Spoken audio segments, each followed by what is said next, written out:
Hello and welcome everyone, I'm Madals and today I've got game 1 of a best of 1. It's a ladder match, TVP, not Z, no Zerg, definitely no Zerg, unless they're hiding in the corner somewhere, and that would be bad.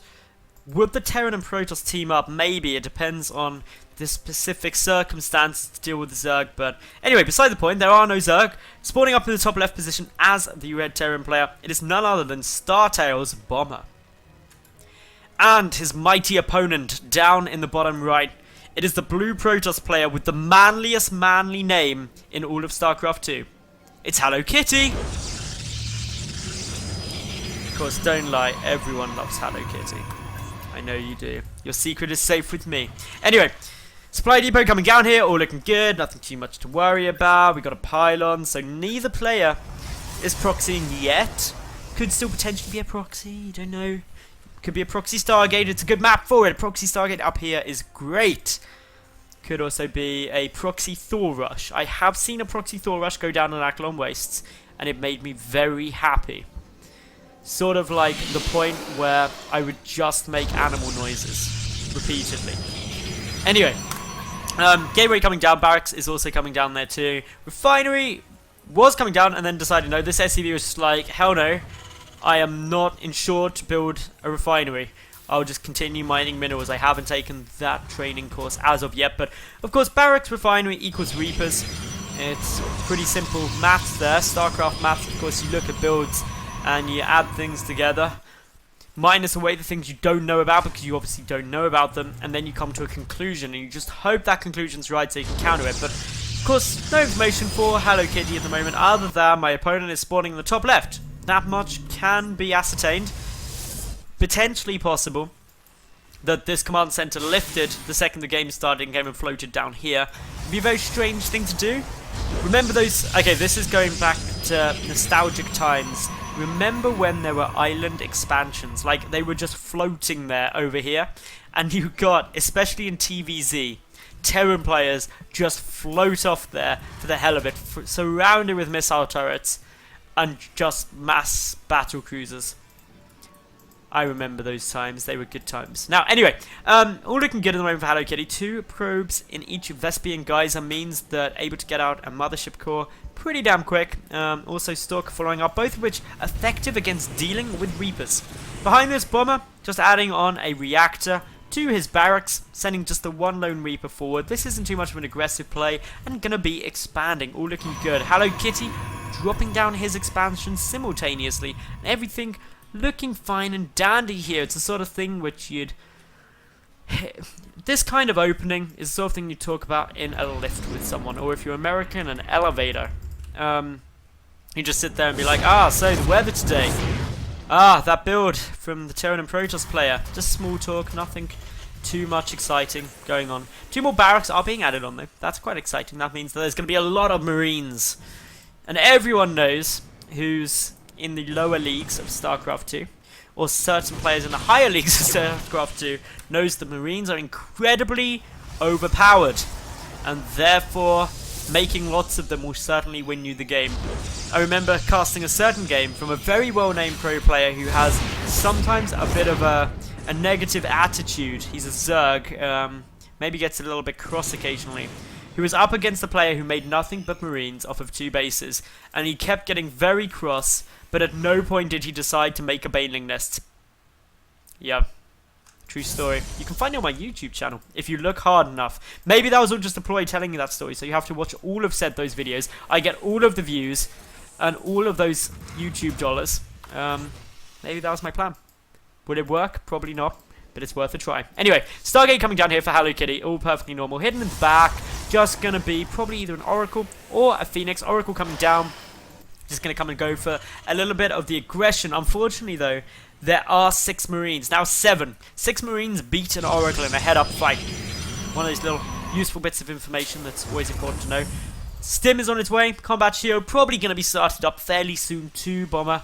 Just mining all that Vespian up fairly happily. In terms of anything else coming out, nope, just Marines.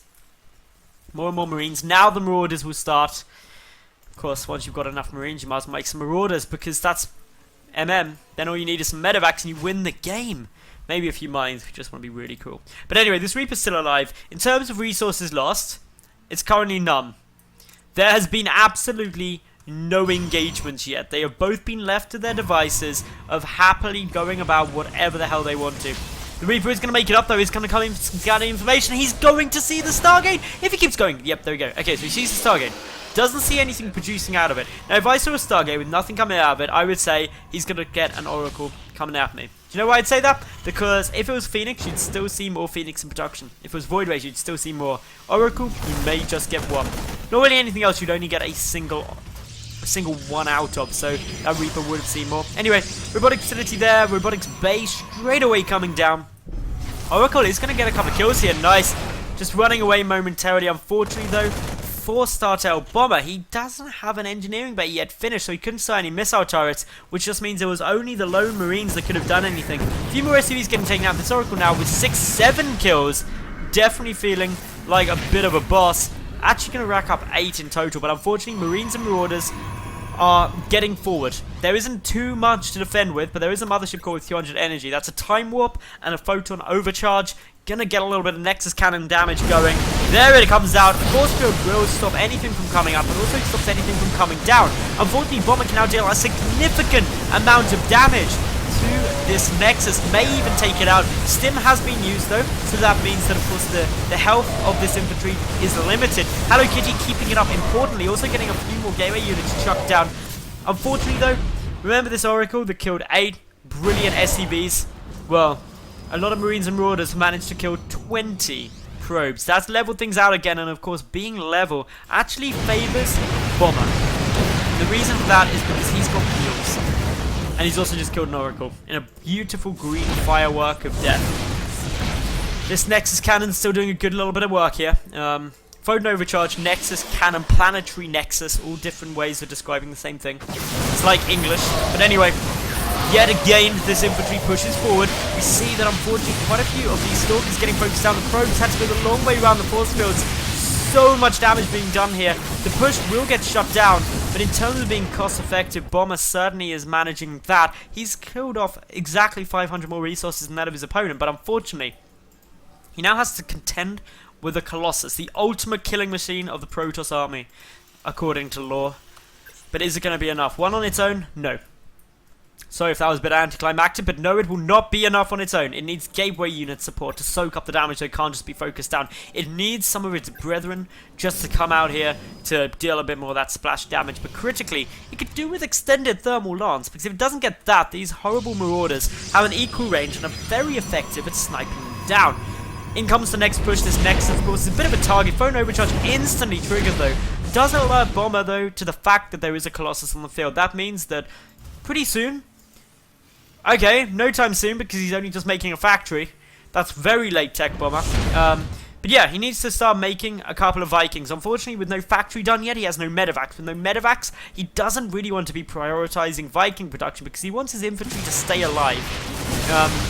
And he needs to be able to stim it. But here we go, some good force fields from hellokitty here. Bomber playing a very aggressive game. Gets caught out though, that poor Marauder dancing in the middle as he gets trapped between 3 force fields. Those 2 Colossi managing to dish out a good amount of damage. Now Bomber losing 100 more resources. If we look at the working count, tied on 45 apiece though. Starport coming down. Notice Bomber has been making purely Marines and Marauders for 12 minutes of this game. It's probably going to be about 13 minutes by the time the Starport finishes and he actually makes something else. The reason that is cool is because it means that he can be very aggressive. Killing 21 workers is very good. Is it enough though? Because of course hellokitty kept the Nexus up. Now has these Colossi, and that means mid and later game, Bomber's a little way behind. He doesn't have the tech. He invested a lot into being aggressive, and as you all know, anyone who frequently views my content is aware, I like to consider StarCraft 2 strategy as a triangle. At one point, you have economy. At another point, you have tech and upgrades. And at the third point, you have standing army. You may pick 2 of those at most, or have a little slider to go between them. Bomber, early game, this game, went halfway between economy and standing army, meaning he had pretty much no tech. Whereas hellokitty went purely on the tech and economy side of things. So, very different strategies. One plays out in the later game well, one plays out in the early game better. But did Bomber do enough in that early game to warrant his lack of tech now. He's gone up to the double starport production, making only Vikings. This is very interesting in terms of his strategy. Not having any medevacs means that he has to be very cautious and conservative with how he stims, because if he stims too much, he'll weaken this army hugely and the Colossi will just melt through it. However, the benefit of this is that he's got a good number of Vikings, and having those Vikings out means that he's able to effectively deal with these Colossi. And if he kills them quickly enough, the infantry can clean up all the gateway units, but it comes down to a fine balance of getting enough stims out.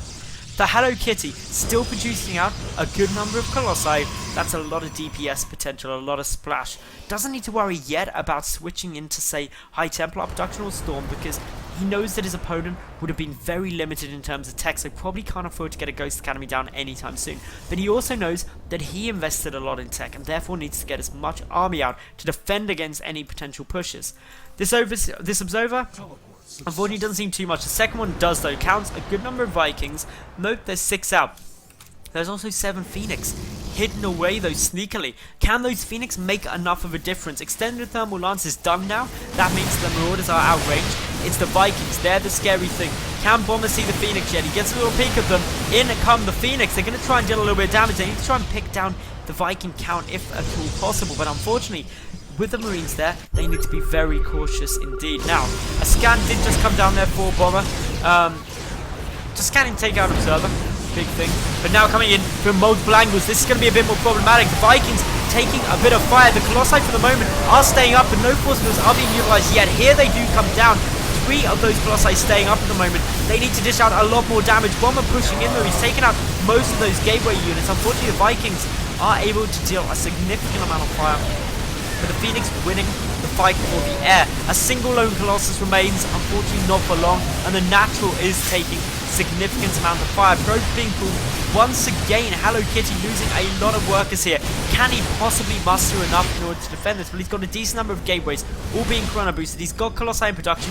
Remember, he's got the 3rd Nexus up, so he's not actually, he's still just knocked back onto equal base with Bomber. But if Bomber takes this out, things will look dire for the Protoss.